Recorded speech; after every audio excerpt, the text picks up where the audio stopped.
okay, I'm going to watch for this. Jeff's told me what I need to watch for. I get it, I'm watching. I walked in, I saw the kids doing the vocab. I look over and I see another group of kids, and they're writing full sentences with their vocabulary words. I see another group of kids, and they're writing full paragraphs with their words. See another group of kids, and they're writing full documents in second grades at their own pace. So we're letting kids do things at their individualized pace on the Chromebooks. That's what we want. I was amazed. So we're doing what we want with these second grade classrooms. So just thought I'd add that little piece. Lanny? One of the things I wanted to add is that the technology committee met yesterday at Sheridan and had the opportunity to see the Chromebooks in use in the second grade classrooms where we're piloting that. Talk with some students, see what their experiences were like, talk with the teachers. Also, Kathy, you'd mentioned Richard McGinnis and his passion for the technology plan. I have the word agile in caps on my notes right here, so I think this is reflects that philosophy. I also, at Jane's suggestion, went back and reviewed our resolution for when we passed our technology plan, and one of the things that we said in there was that we wanted to maintain a technology committee so that we could continually review this plan, and that we wanted instruction to drive technology. And I think we've heard tonight from instruction about where we should drive technology. And at this point, I wanted to pull Kirk in because I know there's a piece of this related to the timing of the purchase, related to the reliability of the devices and some of the things that we've seen at the elementary level specifically, and mostly to address why it's coming to us tonight as part of this.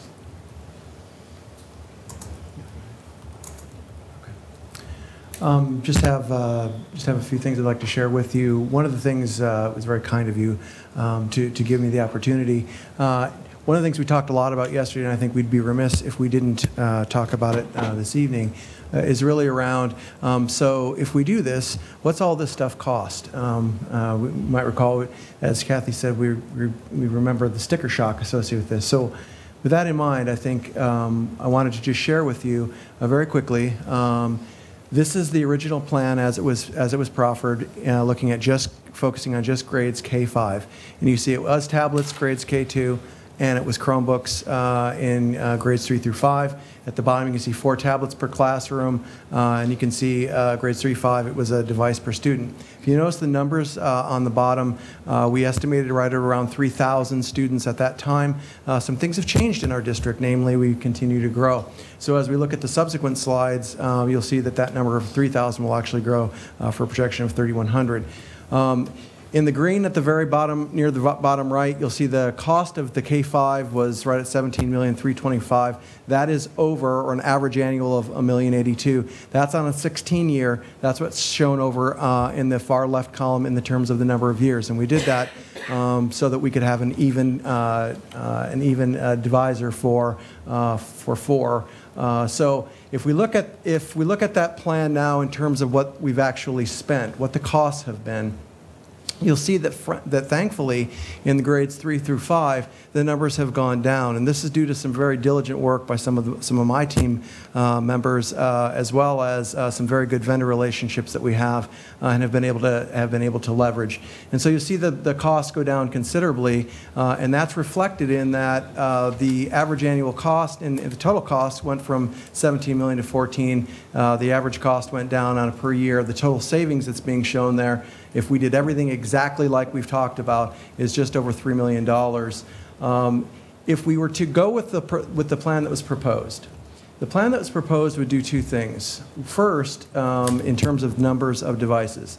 Tablets, what wasn't specifically discussed is that in addition to the discussion around second grade Chromebooks, tablets were also discussed for K-1, and what was said was, you know, the way that we divide up our classrooms in terms of reading groups and so on, ordinarily when they visit centers, that's most likely 5 to 6 children, not 4. So it would be a much better number to have 6 than to have 4. So we took that under advisement. I said, okay, well that sounds like more money. And then they said, oh, and we really think grade 2, we think the Chromebooks are a very good fit. And we really would like to have 1 per student, which is what was shared this evening. So what we sought to do was to provide just that type of a look at this and ask ourselves the question, what would all of this stuff cost? And so what you see up here is precisely that. You see that the number of tablets goes from 600 to 930, and you see that the number of devices in second grade goes from tablets, which are in yellow, to Chromebooks, which are in orange, and it is 1 per student. Now the nice thing is, if you look over on the bottom right, we're still showing, in terms of K-5, a very significant cost savings. And if you look at the bottom, and we'll talk a little bit about this in the next slide, you see that the annual cost increase over the course of 16 years is just over $4,000, or 19 cents per student per year. But how do you do that? How do you increase the number that many, go from 4 to 6 in grade K1 tablets and go to 1 per student in second grade? You go from a 3-year plan to a 4-year plan. That's how you do it. And that's how these numbers end up working out, so that you're able to basically provide for the instructional need that has been brought before you this evening, while also meeting the fiscal requirement. And also, I might add in this, you'll note that we've also factored in growth into this as well. So I think we've done a very good job of showing good fiscal stewardship, that despite the fact we're being agile and we're moving with a plan where the needs are changing, we are absorbing that within the context of the original dollars that the board was good enough in providing. A very quick summary of that, if you just want to see what that looks like across. The total cost, there you can see across the very top, that's how it goes down. The annual averages associated with that. The total savings that would be associated with that as the plan plays out. And I think what you're seeing there in terms of, when we're talking about this in terms of a cost increase, you're really talking about you're saving just $62,000 less over 16 years. Or you're going to spend an additional $3 per student for those learners in order to make this work. From a bargain perspective, it's a good bargain. I think it represents an excellent value, especially given what you've heard tonight coming forward from those that are actually doing it in the field and are actually making it work with our students. One of the things that comes up naturally, though, when you talk about that, is going from a 3-year to a 4-year is, well, what do you actually get? Just to quickly summarize that again, you get in grades K1 at the top, you get 6 instead of 4, and you get a Chromebook per student. The reason that I said here, equal grade 2 access, no, with an asterisk, is because what we see happening already at some of our schools is either through Title I or through PTO. Schools are already beginning to buy more devices in the way of Chromebooks to provide for their second grade. What that means is for those schools who don't have access, either because they're non-title or because their PTOs aren't as active, they will not have equal access across the board. So that's something to keep in mind. If we take a very systemic and systematic approach to this, then we can ensure equal access across the board. 3-year replacement in the case of the original is a yes. In the case of the other, the proposed, it is not. So what is the real difference in a 3-year or 4-year? Because we harped pretty hard on that. Well, when we look at that, we're really looking at, from a technical perspective, do we think that the processing unit is going to be such that people would say it's too slow? Most of what is done on a Chromebook is cloud-based, meaning that you're leveraging CPU resources on somebody's server, not on your edge device. That means that you're able to basically leverage that rather than bringing it all down, meaning that we feel confident, and that's why we have a green check in both, that the CPU is not going to that it's going to get too slow from a central processing perspective. What about the amount of RAM? We bought these with 4 gig of RAM instead of 2 gig of RAM. We did that from the beginning. It would have been less money to buy them with 2 gig, but we felt it was a good bank against where we were headed. We still see that as a good bank, and that's why we're continuing that going forward. It's double the amount of RAM we would otherwise have had, and we think that that will take us where we need to go. The storage capacity is, again, similar to the central processing unit. You're not storing much on these. It's the operating system, and everything else is getting stored in the cloud. So from a storage perspective, that is really, it's a nominal. It doesn't make really much difference at all. The battery stability is an area, and when we talk about that, when we go from a 3-year to a 4-year, is that going to serve us? And here I would put a bit of a cautionary. That's always an issue. We just changed out our teacher devices after 3 years, and many of them said, wow, I can see how the new device gets me back to where the original one did. I think we're talking about a duty cycle that's going to be less for these in grades K-5. The other thing we have is, since these are not going home, we don't have kids bringing them to school without having charged them the night before. So we're in a much better position to take care of that and keep a regular charge cycle on them. So I can't guarantee that we aren't going to have battery failure in a 4th year, but I can say that as a $20 part, if we have it, it is something that I think that we can step up to and manage without it causing undue problems. And then the final is maintain good working order. Now, one of the things one of the reasons that we're bringing this purchase to you tonight, when we are, you say, well, gee, we're just into January and we're already talking about August. Oh, how fast it will come. But the reason we're bringing this to you is we anticipate, and we know from our partner, that they're going to change their model. By buying now, we buy the same model that we've already deployed. The value of that is that as we begin to retire devices, those devices then become a parts surplus for us for all of the devices that will remain in service over the course of their life cycle. Saving those dollars as well and ensuring that if we do have failures, we'll have a parts depot to go to without expending additional costs to get it. So that's part of the reason this is as timely as it is to bring that forward to you tonight so that we can do that before a change in device, and one that would probably change some of the parts and we wouldn't be able to leverage it in the same way. So that's what I want to bring to you, what I wanted to bring to you tonight. I think what was exciting about this for me is it's easy in my position to be tagged as the tech guy. It turns out that I've been doing the education side of this for 25 plus years now, and I live with the teacher. So if my feet aren't pretty squarely on the ground, I hear all about it. In this regard, I think the thing that's exciting, though, is the request for more devices is coming from the folks who are actually doing it. So what they asked me to do was come and figure out if there wasn't some way we could make it work within a plan. What I've provided you tonight is a way that we could do that and not have it put us in a position where fiscally I would have to be asking you for more money. I would just like to say a couple of things, and then we'll open it up to final questions. Is one of the other investments that the board allowed us to make was in the instructional technology coaches, and I like that you got to hear from our folks tonight because we wanted to use the technology well. That being said, we are in year 2 and we are still learning a lot. Our teachers are learning a lot. We have huge amounts of professional development that continues to happen and is equipping people more and more all the time. And we also continue to learn from other districts. As part of our League of Innovative Schools partnerships, we're able to look to other districts. How have they been successful with younger students having a one-to-one environment? And we think that we've shown seen some good evidence that it's worked well. And finally, I don't think I've ever worked with a district initiative that has required the level of collaboration that this project has required. And I think it should be noted tonight that because people have really pulled together on this through some things that have been really easy to figure out and some things that have been very, very difficult to kind of work through and establish systems, the partnerships that now exist around this project are fiber that is very beneficial to our entire district. And so I think we need to note that this has been good for multiple reasons across our district. So with that being said, any other questions that we can answer for you? And just for clarity, the item that is on the agenda is the purchases that would normally be happening for grade 6 in our high schools. And the consideration we bring to the board is whether or not we add a 2nd grade component to that purchase for 2nd reading. I've got Kathy and then Annie. Well, I would wholeheartedly support the second part because I really think we need to move forward.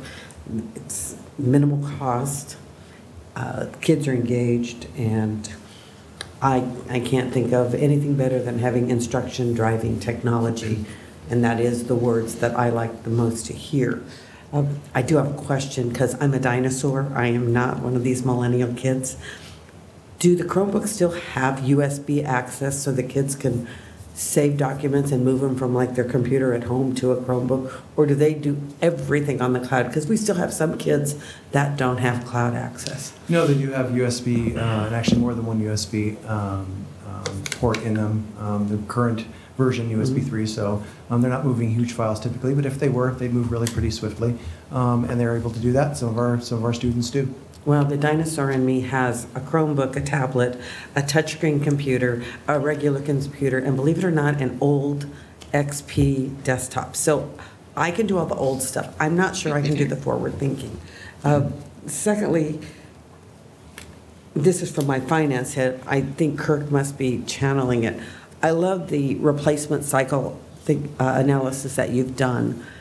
I have a very old Chromebook. I've not noticed any problem with the battery, except that I might have to plug it in a little more.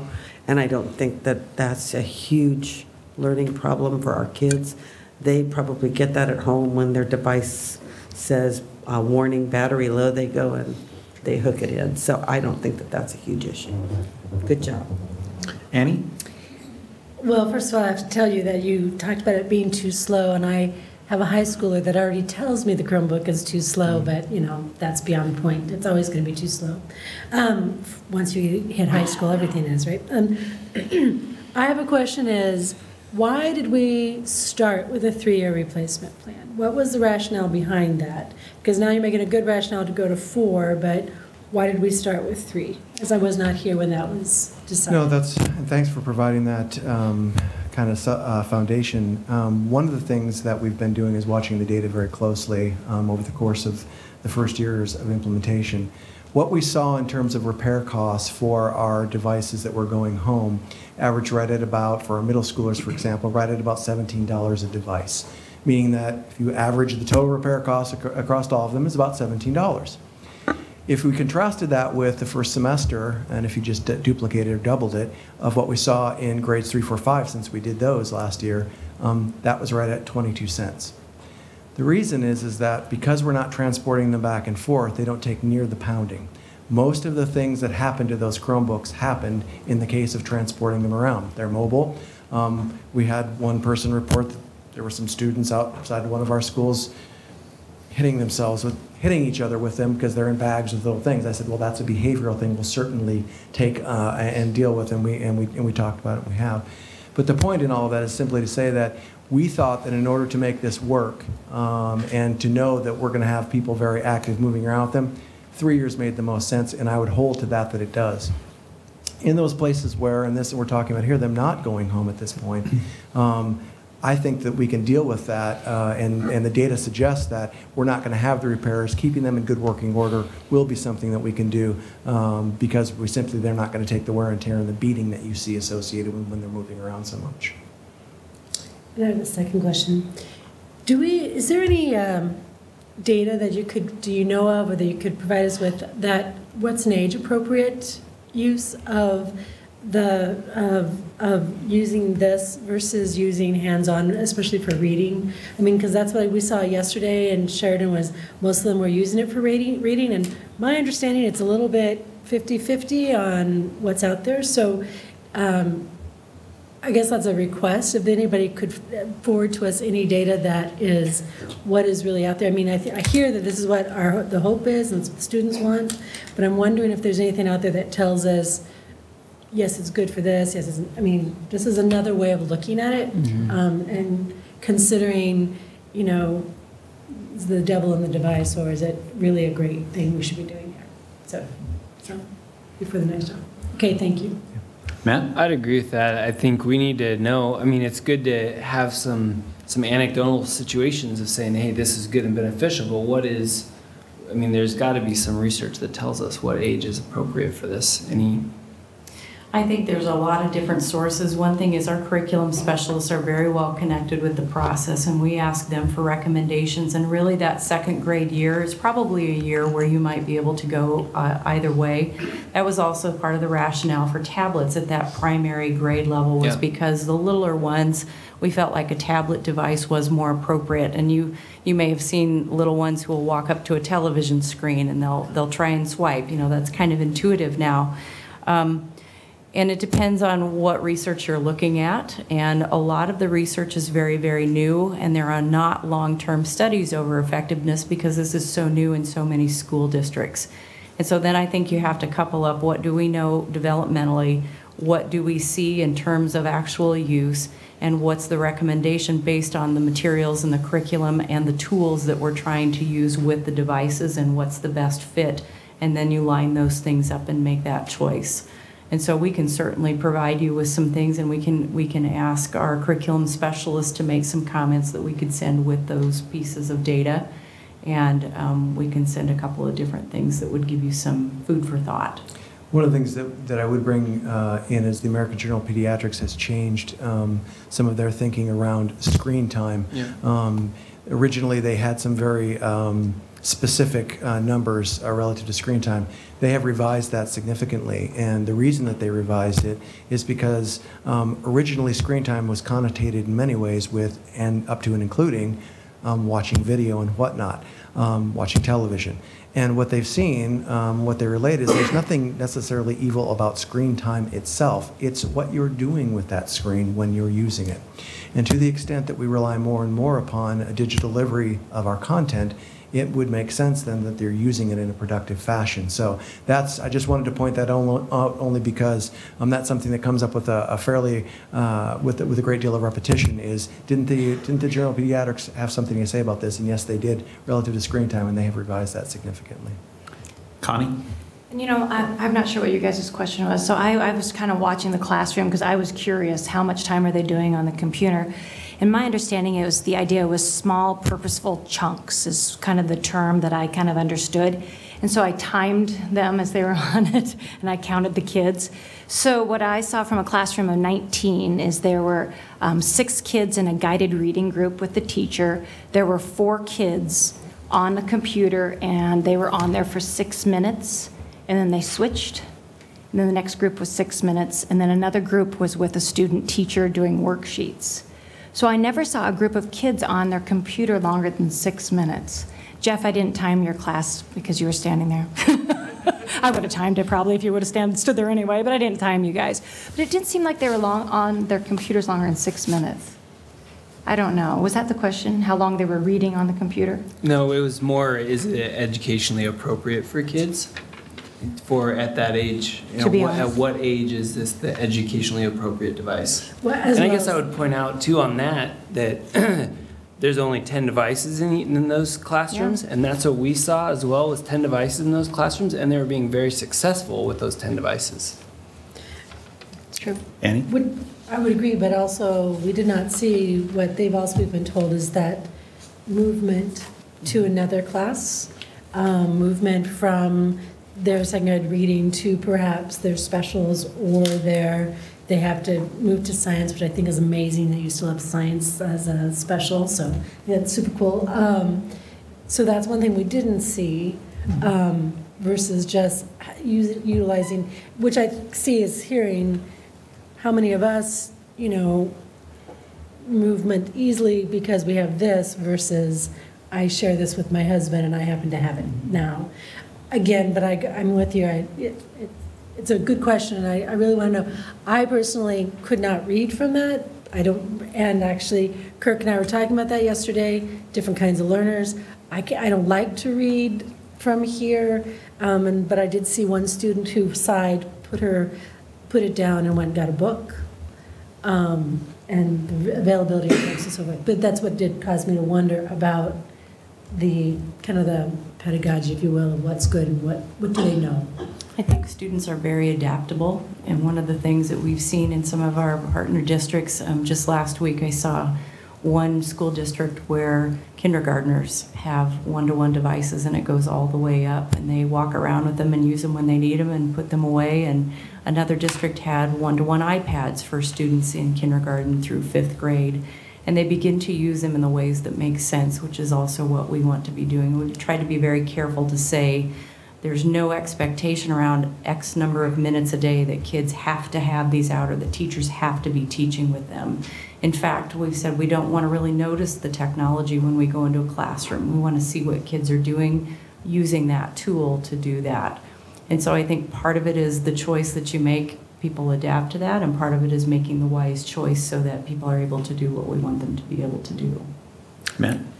I would say, so as we look at this, we've got our current plan, we've got a potential revised plan. As I think about this, I feel like There's actually a third way, which is sort of in the middle ground of saying, hey, we've been piloting it with 10 Chromebooks in each classroom. We have not had a pilot of second graders who have it all day, every day. Am I correct on that? We don't have second grade that has it all day, every day? I can't answer that relative to either Clefcorn or Belmont where they've bought additional. I would say it's very likely that they can and they do. Yeah, so there'd be another, I mean, we're buying Chromebooks every year. So another option would be for us to look at, hey, let's buy 10 devices per second grade. Let's pilot a little more closely, 1-to-1 in second grade, and then following year we can buy additional devices if we feel like that's the right way to go. So that's a third option that we would have. Yeah, I would. The number that are in the classroom was the number that are there are actually was my suggestion, and we did that with Sheridan. And in that case, Dr. Curran is on the Elementary Technology Advisory Committee. She was probably one of those that was the most outspoken for a device per learner. The reason that she was, I think, and that's where we visited, I think for that was what she said is that more whole class instruction is happening with those than what they've seen previously or anticipated. And so in that case, the only way to accomplish that would be then to aggregate for multiple classrooms, in which case she had some concerns about whether or not they could stay on the same pace between the classrooms. So I think in that regard, I think that's why that was brought up, which is not to say we certainly can't provide a plan that shows 10. I just wanted to point out that was the number that we put out there, and it was came back from instruction and from Deanne in particular, but the rest of the group talked about it as to how to make that work. I think that's a difference. I think that's efficiency and effectiveness. What we're talking about many times is this effective? I think the question that they got to is from an operational efficiency perspective. When we need them, we need them, and if we don't have them, then that's an opportunity lost. Lanny, then Kathy. One of the things that I recall from our discussion before we adopted this plan originally was questions around that 1-to-1 ratio and how important is that? If students aren't using that device every minute of every day, then why can't they share? And some of the answers that we got to that question 3 and 4 years ago were that you want the entire class to be moving at the same pace on certain things. You want to be able to engage your entire class.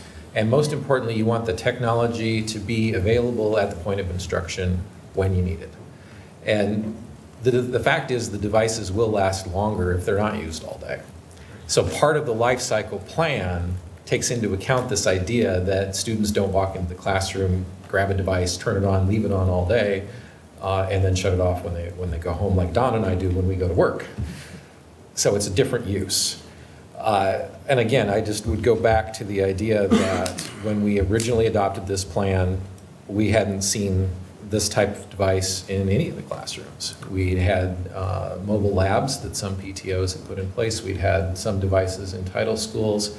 But this is really our first opportunity as a district to get the technology on this scale in front of our teachers and to hear what our educators are telling us as feedback. And what I'm hearing is at second grade, go 1-to-1 and go with the Chromebooks, and that will be our best instructional approach. So I'm very supportive of it.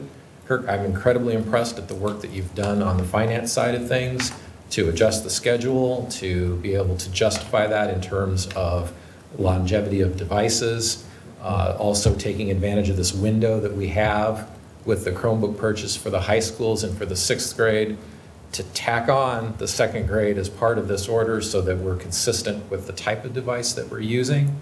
Very well done, and I plan to be supporting this when it comes back to us. Thanks, Lanny. Kathy? As I was listening to the presenters, I think it was JJ and the two principals. My brain is like moving from names to names. One of the things you talked about was needing the devices in your Title I, and you wanted to make sure that whatever we did was accessible to kids all across the district, not just in this school because they had Title I funds, or because you're in this school because they have a really generous PTO. And in case you guys haven't watched our gifts as they've come in over the last month or so, There have been PTOs already buying extra sets of Chromebooks in schools that are more affluent than others. Most of my neighborhoods would be happy to have 10 per classroom. But the reality is, if every other school that can afford it is having full sets of it, we need to make sure that those things are available. One of the things we tasked you with was make sure that technology, as is needed by instruction, is affordable across the district. I think your 3-year to 4-year plan does that. It's minimal costs. And I think it's really important that when we find these windows of educational excellence where we're actually taking something that we weren't sure we could do 5 years ago, and not only put it in place, but help it grow with our students. So I'm extremely supportive. I think we need to move it forward quickly. Technology does change, so having it where it can kind of work for 4 years is a really good plan. And I would be surprised in 5 years if there isn't some creative device that none of us can even imagine today, probably invented by one of your students.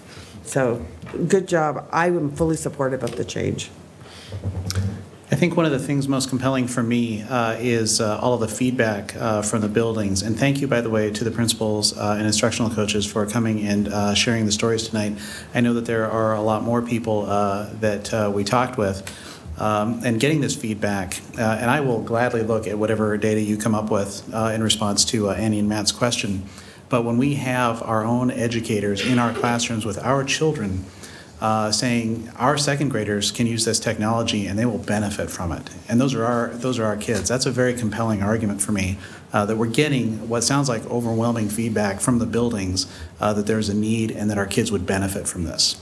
And especially when you tack on that by doing a little bit of rearranging on how we do things with our cycles based on the we have more information now than we did 3 years ago, and we can make some educated decisions like extending the life cycle, things like that, and we can do something that for all intents and purposes is largely budget neutral. I'll put all that together. That's a very compelling argument for me. So I especially appreciate having the feedback from the buildings, and I like the idea too, and several other people said it as well. We nerds sometimes call it agility. The idea that as we're going through this process, as we see our kids working with the technology, we're learning, and we're making and we're allowing what we learn to inform the decisions we make year after year. And I know that a lot of work went into this tech plan before we implemented it, to be sure that it was a smooth implementation, but also that we keep learning and we'll make adjustments as we go based on when we see our kids actually working with the technology. So I am very supportive of what I've seen. I like the way that you did this too. We had this opportunity, and so there's a purchase that we're looking at for board approval, and also let's take this opportunity and revisit the plan. So start to finish, I think this was very well done, and I appreciate the presentation. So if there is that a hand? If there are no other questions or comments, then this will be back for action at our next board meeting. Thank you. Next item, 9.2.1, the State 21st Century Community Learning Center Continuation Grant Application. John. This is the second continuation grant for these 4 CLCs, Belmont, Prescott, Brownell, and Color. The grant will make it possible for them to continue the CLC programs and provide high-quality after-school programming, academic, recreation, nutrition, citizenship, and service. They're able to continue and add another continuation grant because they've met participation goals, they have met programming goals, and as well as seen an increase in student academic performance, one of the critical measures. The program successfully comes from the collaborative relationship that is embedded in the CLC between the school, community partner, and then all the community members that wrap around their services, and that's critical. The community partners share their leadership, their expertise, and they also share their resources, which is critical, especially with this grant. And there's many, many other community partners. We often mention our community, the lead agency, but there are hundreds of community partners that come in and provide one lesson or a week of lessons or a month of lessons, so this makes that possible as well.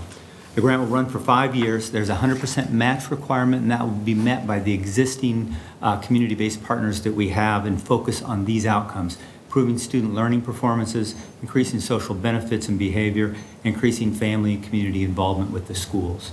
Our partners on this grant include Parks and Rec, Family Service, Northeast Family Center, and Clyde Malone Center. I'll be glad to try to answer any general questions or ask Leanne to come up for any detailed questions. Questions?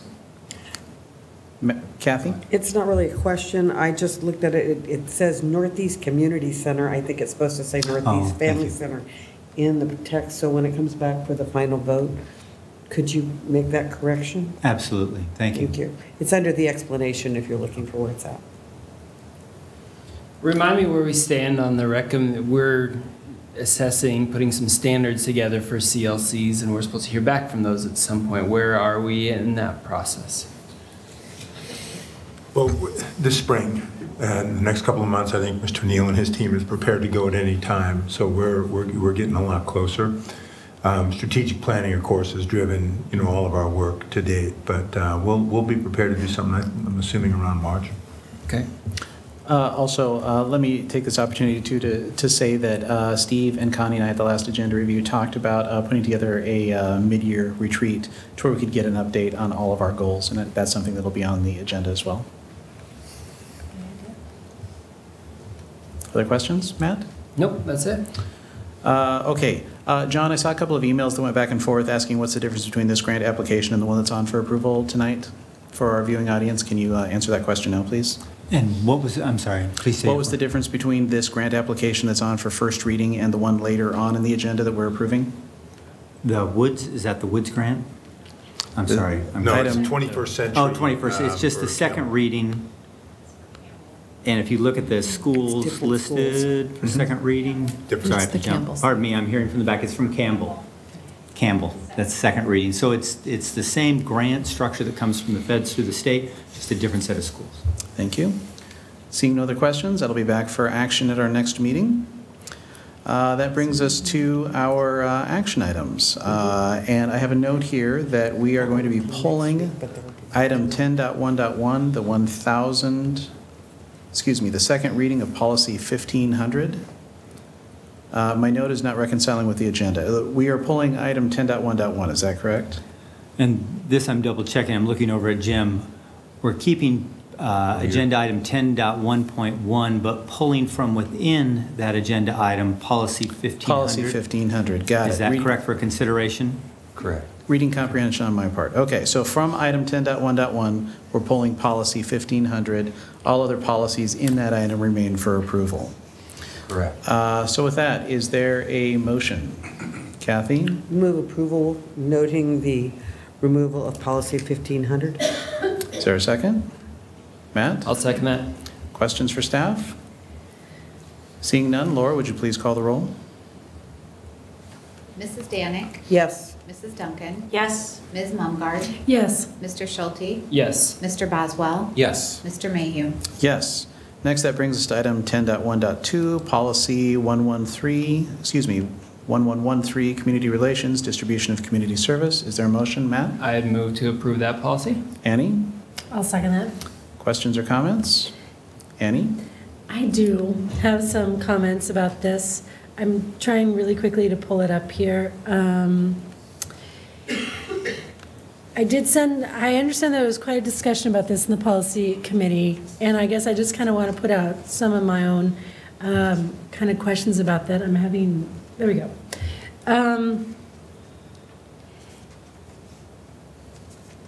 I think, and I don't know where I'm going with this, so if I can just kind of put it out there. I think that this is I'm on the fence about this because it feels to me, again, of putting, we have direct access to a large audience. That's our parents and our students. And I feel that we can be the gatekeepers to what they get barraged with, excuse me, as far as who wants to get to them, advertising-wise and so forth. And I just feel, as a parent who gets the community news, I find it refreshing that nobody is asking me for anything when I get that. And I feel like putting this aspect in there takes away that, and you can talk me off the fence with them, this is why I'm putting it out there, takes away a little bit of that guarding, if you will, of that audience. It seems like a fine idea for now, but who's going to be gatekeeping the future of who gets to advertise to our parents and students? I put that question out there. Does this policy control that, or are we going to have to take, not control that, cover that idea, or do we need to take a next step? I guess I kind of like have a little discussion, or I guess I'm putting it out there, I need to be a little persuaded that this is an okay idea. The intent of the policy change is to allow in the community news an opportunity to recognize commercial entities that were already in partnership. They're already doing wonderful things for our schools. They're partnering up on different projects. They're providing resources to our schools, and we don't have a vehicle to both recognize those partnerships in this way and allow them to share the wonderful things they can do for our students. We've limited that to nonprofit. In trying to find a balance between recognizing some great opportunities in our community for our students, but also that delicate balance that you described between the nonprofit world and the profit world, is trying to do that in a separate section. And that's why the policy's been listed, is that those commercial advertisements would be in a separate section, so a person not wanting to be barraged could open up their community news and it would look exactly the same as it had before. You wouldn't see that advertising. It would be a separate section that you wouldn't have to look at unless you thought, I'd like to look at some other opportunities or see what partnerships are existing between our schools and commercial entities. That separation is different because we've added that section into the community news, but we still tried to make a physical separation. As you open the community news, it's physically separate, so someone not wanting it wouldn't have to. So now it's with partners that we work with. How do we make a decision? What's in there to say a decision that what if it is somebody who wants to advertise in the world of advertising, if they can pay for it, theoretically they can get it. I mean, what's the gatekeeping? We'll continue just the same guidelines we use for the community news on what things match as far as student enrichment, student opportunities within the community. And it has to also fit within our advertising guidelines for our district that you can only advertise certain types of items. For instance, you can't advertise anything that would be illegal for a student to be involved in. Alcohol, drugs, anything that it's adult related. So all those same protections that we have in place would continue to be in place. Our person, if you're looking at our person, comes from our communications department, who is basically our editor of our community news, Mr. Zachary Bayer, does a phenomenal job. He would be that, by name, that gatekeeper to make sure this still represents the district very well. And then the next one is, this works for now, but as we know, things change very, very quickly. 5 years ago, we didn't know that, we could reach all of us with a great little, with a phone call and a text at the same time, or 7 years, however quickly it was. What is built in here? I mean, I know we come back and review our policies quite frequently, but a little bit of a caution of, are we covering ourselves for that which we don't know about, that which may come up in an advertising aspect? I think we review the policy every 3 years, so we'll always come back and take a look at it every 3 years no matter what. But any time if we felt something didn't work, two things. This allows us to do that. It doesn't require us to do that. So if it's something that's not working well, it doesn't require us to add that section. It says we may have that section. And so I think we would have to be cautious, and I think we will be cautious, especially starting a new endeavor like this, to make sure that it's good for our students and our families. Correct me if I'm wrong, but in the policy committee, we specifically talked about this related to relationship with is this the one we talked about, relationship with the foundation? The foundation would be the owners of those partnerships and in that section. Yeah. So there was a particular partnership in mind. Now, whether or not this policy reflects that, may not. But that was part of our discussion was, hey, the foundation has a company that is doing something unique, special, whatever we want to say, and they were looking for an opportunity to honor that, that gift, for example. So that was part of the discussion around this policy, was the foundation in particular, LPS Foundation. Okay.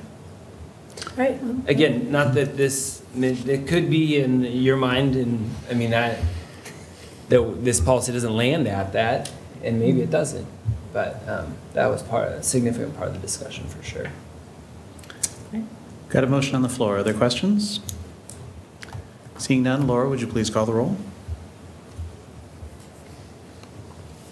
Mrs. Duncan, Yes. Ms. Mumgarde, Yes. Mr. Schulte, Yes. Mr. Boswell, Yes. Mrs. Danick, Yes. Mr. Mayhew. Yes. Next, that brings us to item 10.1.3, Policy 1370, Community Relations Use of Students for Non-School Projects. Is there a motion? Matt? So moved. Is there a second? Lanny? Second. Questions? Seeing none, Laura, would you please call the roll? Ms. Mumgarde, Yes. Mr. Schulte, Yes. Mr. Boswell, Yes. Mrs. Danick, Yes. Mrs. Duncan, Yes. Mr. Mayhew. Yes. Next, that brings us to item 10.2.1, the State 21st Century Community Learning Center new grant application. Is there a motion, Lanny? I move approval of item 10.2.1. Kathy? I would second that. Questions or comments? Matt? I'm going to vote no on this, and here's why. I think we're out of sync in our schedule. If we're looking at reviewing some standards, some things like that related to CLCs, I feel like we should know what those are and have those in place before we expand the program. Thank you, Matt. Other comments or questions? Kathy? We've had a significant amount of data presented in the past that CLC students who participate, I believe, 20 times throughout the year do significantly better on assessments than their peers in the same building that don't attend CLC activity. That's data that's been around for a very long time. While I agree that we're still looking at it, I think one of the major concerns we're looking at is long-term funding. This is a continuation grant, and I would be much more upset if we lost a continuation grant because we were waiting on data. When the partners are picking up the match and the grant is taking up the rest of it. So for me, I will 100% support this.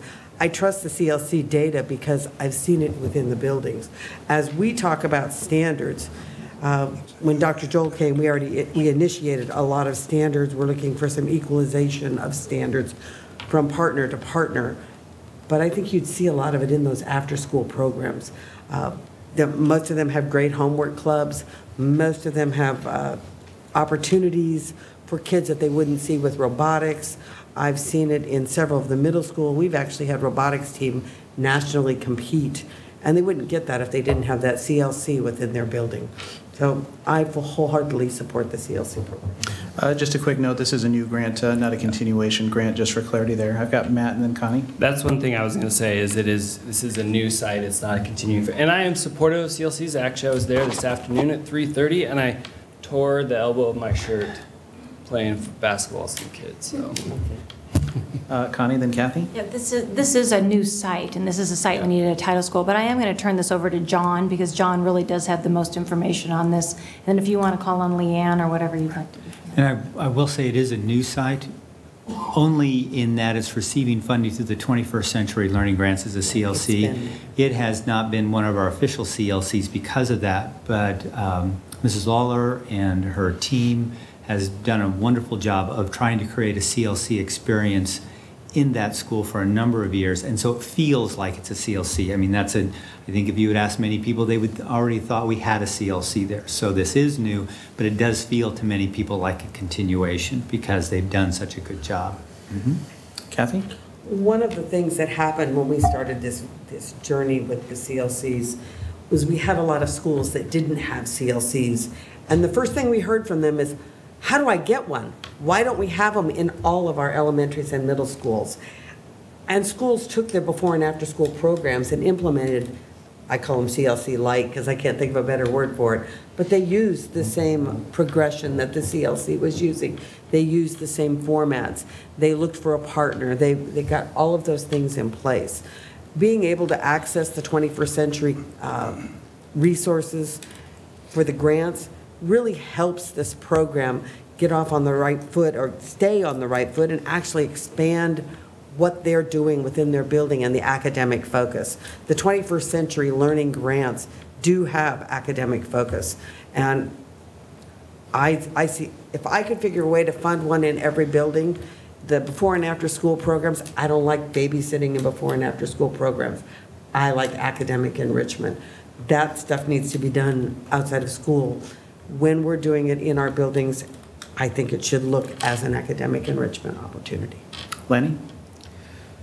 As I understand your concern, Matt, it's as we're undertaking a review of our CLC programs and looking at establishing some guidelines and some standards, if we approve this grant now and then in short order approve a set of guidelines and standards, how do we know that this grant is going to meet those standards that we're looking at? And the short answer is, of course, we don't know with absolute certainty. But based on that thinking, my question for John or for Dr. Joel, you're very familiar with where we are in that draft of what those new standards and what the recommendations of staff would be, and you're very familiar with the grant application. Are there any restrictions in the grant application that you see as a concern viewed from the context of that draft work that you're doing on standards? I'd say I'm going to say something and then turn to Leanne to make sure I'm not too far off base. But when you look at the work that's being done, the questions we've asked are how do we strengthen our partnerships, how do we increase our rigor, how do we make what we do more effective and more efficient. The actual actions we're asking of our staff, of our students, of our families continues to stay aligned with what you see in the requirements of the 21st Century Learning Communities grants. So while there are things we will look at addressing and improving, I don't see it taking a different path, a different roadway than what you see in this grant from all the work we've done since the board gave us the goal. Okay, and I'm seeing a nod from the back of the room. Thank you very much. That makes me very comfortable in voting for this item tonight. Dr. Joel? And I would just say, it's a timing issue as well, too. And the reality of his grants available today, Mr. Neal's right, it isn't going to change what the mission of CLCs is. The reality of it is we can customize. If we were to change our focus, as long as it's not radically different from what 21st Century requires as part of being a grant recipient, we'll be able to customize based on what it is that we come up with when we report out on what the CLC study is. Annie? I also want to remember if